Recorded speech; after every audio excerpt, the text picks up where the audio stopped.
welcome to Kiss Replicas. I'm David Paya. This is going to be a pretty special video. What we have here is Gene's actual dragon shell.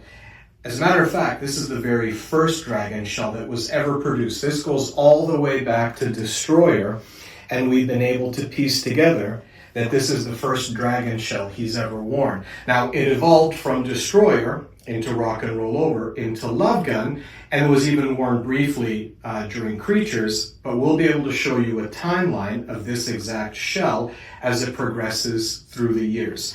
So if you could zoom in here, take a look at my iPad. What we're looking at here,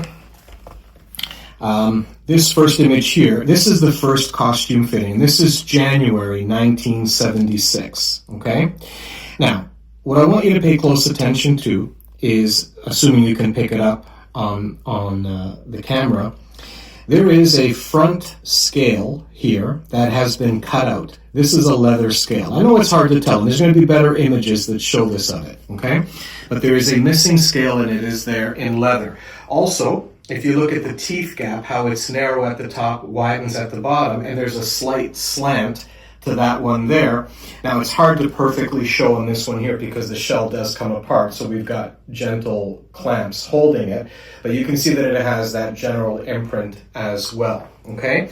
Now, this image here,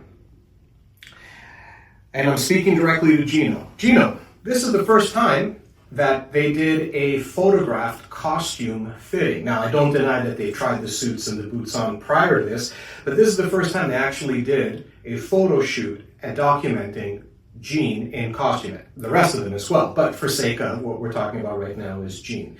Let's continue. In this second photo, now we're going to jump to June the 30th, and here we're in Newburgh, New York, and Gino, again, this is your shell. Now, in the previous image, there was a spike coming out of the side of the shell, and here you can see it's completely removed. You can see the bald spot because there's no paint that's been applied there yet. Again, I don't know how well you can see it when you zoom in. You're going to see some glue stains there. And that is the left shell. Now, wouldn't you know it? Look at those glue stains there. You see that? Now, even though this has been since painted Love Gun, because it evolved from Destroyer to Rock and Roll Over and then subsequently to Love Gun, but this glue is pretty hard stuff, okay? You're either sanding it off or you're just painting it over it because, let's face it, when they're on stage, nobody is going to see it, okay? So that's detail number 2. Now, here we are. August 13th, 1976, Houston. Again, Gino, this is your shell. Now, I'll be able to show you pictures that are blown up even more, but what I want you to do, come and zoom in a little bit. I want you to look at those little black dots. What these black dots are that I'm pointing at are holes where they stitched the leather scales onto for Destroyer. Never mind for Love Gun, but this scale here, and I don't want to do anything that compromises anything, but when you pull back the leather, right behind it, I don't know if you can get in there, that's silver paint. These scales originally were Destroyer scales. So what this means is, when they evolved from Destroyer boots to Love Gun, they pulled the shells off of the Destroyer boots, added them to the Love Gun boots, never took the scales off, just put studs inside the scales. And we've matched the exact holes where the scales were stitched onto your shell. So that shell is this shell here. And here we are as early as August the 13th, 1976. And the other thing is, you can see clearly how that front scale has been cut out. That's leather. Again, that's a very important detail because Gene has 2 pairs of boots. He has 2 pairs of Destroyer boots. That's missing the scale in the front. This one is missing the scale in the front. Now we're going to move on to image number 4. Here we are, August, Anaheim, same thing. Gino, this is your shell. There is no scale here. That's a leather scale that you see. Yet again, your shell. Now, Paul Lind Halloween special. So here we are in October. Once again, there is no scale in the front. There is no scale in the front. Gino, these are your shells. Gene used them on the Paul Lind Halloween special. Now, here's where it starts to get interesting, very interesting. We're in December and rock and roll over, okay? Now, Gino, this is not your shell, but I'm going to tell you why this is interesting. By the time rock and roll over rolls around, the shells are now painted black on the front. But not only that, there is the front scale. Are you able to come in close? Are we able to pick that up? It's hard to really see, but that's an actual plastic scale that has not been cut out of the front. As a matter of fact, the leather strip that they have on front, keeping the shell from separating, you can see it runs all the way up to that top scale. Now, what's going on here? What's happening is Gene, in Rock and Roll Over, has decided to use his B pair of boots. We're going to call the first pair of boots boots A, and the ones that have the scale on the front B. And these can go, this goes all the way back here. This is the first pair of boots he's worn. And this is boot A, your boot. This set of boots A are the shells that you sent me here. And then as we get to Rock and Roll Over, for whatever reason, Gene decides to start favoring the second set of boots that he's got, which have since been painted black on the front, which is going to evolve into Love Gun. Another photo that we have, here we are, this is February 77 in Uniondale, okay? It's a black and white picture, but here you can see there's the leather strip, and it goes all the way up to the scale that's still there, and you can see the scale is starting to crack. It's starting to want to fall off, but it's clearly visible right there. In this next one, this is in Japan. Okay, here we are, March 21st in Japan. Now these images here are of the press conference, and I want you to look carefully. What color are the dragon shells? They are silver. Not only that, there is no scale on the front. Again, this is a very important detail because we just saw Gene in Rock and Roll Over with the black-faced shells and the scale being present. Now, wouldn't you know it? This is the press conference, March 21st. A few days later, he's wearing Destroyer boots, at this point Rock and Roll Over boots. They're the black-faced shells, and they do have the scales in the front. These two pictures are the two most important out of all of the ones that we're going to be looking through, because these show you that in the same time frame, distance of a couple of days only, he's got two different pairs of Destroyer / Rock and Roll Over boots.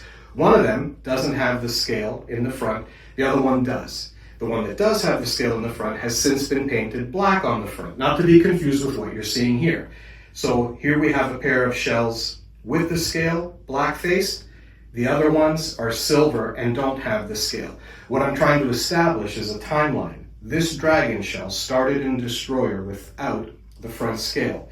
It made its way all the way to Rock and Roll Over, which we saw right here at the press conference in Japan. Let's move on. Now, here we get into Love Gun. Love Gun, I certainly always believed that they made new shells. This picture and the ones that come after confirm that they're always the exact same dragon shells that were worn in Destroyer and in Rock and Roll Over. They're just being repurposed and cleaned up. So for this photo shoot here, the front scale is yet again missing. It's a leather one, and they've started to introduce pyramid studs into the leather scales. Now zoom into the picture there so you can see the pyramids. You can see them clearly in the scales. And there's one leather scale left here, and you can see the pyramid stud that's right there in it. Let's keep it going. We're now in Love Gun. So this is what these shells look like painted for Love Gun. They have a slightly different design than what you see here. This shell is one of these two right here. Now let's scroll it forward. Gino, this is your actual shell. So here we are in July. We're in Ottawa, here in Canada, and we've been able to determine there's tells on it. Just look at the teeth, that awkward curve that one tooth has and how that one is straight. And I know that this isn't being held together properly, but you can see that it has the exact same imprint and trim where the teeth are. We've also found other tells around the shell that indicate this is the exact one. Not only that, if you follow the glue stains or the glue that was added to hold it together, you can find the exact same imprint of the glue on this shell. Now, this is another important picture, even though, Gino, this is not your shell. Okay, these are not the boots that featured this shell here. So this is the B pair that we talked about, that we saw in Japan for Rock and Roll Over when I started saying set A and set B. This is set A, this is set B. It has a broken front tooth and a lot more glue holding the shells together. These are the boots that we would subsequently see in the I Love It Loud video from Creatures of the Night. So these are not yours, and by this point, the center scale in the middle has broken off on these as well. So now there are no pairs of dragon shells that have the scale in the front.